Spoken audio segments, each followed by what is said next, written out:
नमस्कार, हुआ देख लो बनी भोजपुरिया दस्तक। पत्नी के पति पर आरोप लगावल कि तुहार भौजाई के साथे संबंध बाई छोड़ देना तो ठीक नहीं खे। यह बात के से नाराज होकर पति पत्नी के एक कदर से मरलन कि पत्नी के मौत हो गई। ये मामला विक्रमगंज थाना क्षेत्र के ईसरपुरा गांव के बा।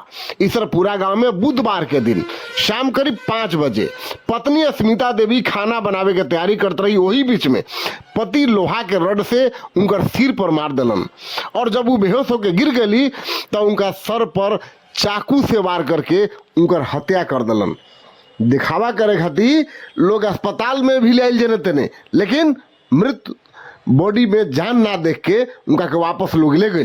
जलावे के लोग प्रयास करते रहे। यही बीच कोई सूचना कर दलस पुलिस के। पुलिस मौका पर पहुंचल और बॉडी के बरामद करके थाना में ले आई।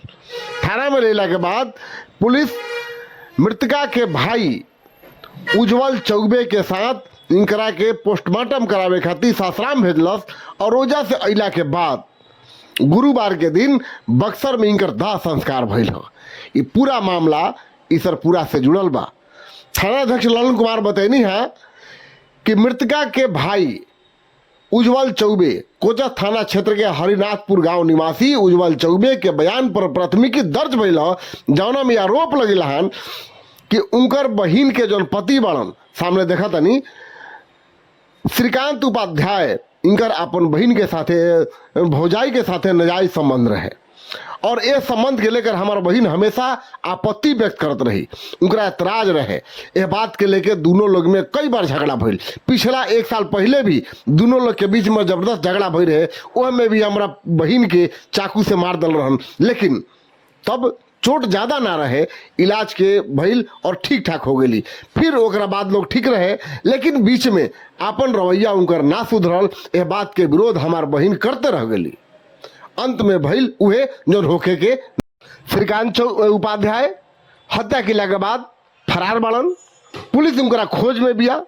यह बीच में मृतका अस्मिता देवी के भाई उज्जवल चौबे और उनकर परिवार मायके के लेकर के उनकरा के गइल बक्सर में दाह संस्कार किलस।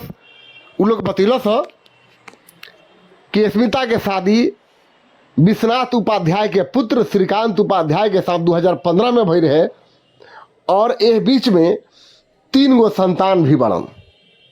सोच सकत नहीं, इतना दिन शादी के बाद भी तनाव रहे और तनाव के अंत बड़ा दर्दनाक भइल। कहानी में यह सब कुछ बा। देखत रही भोजपुरिया दस्तक।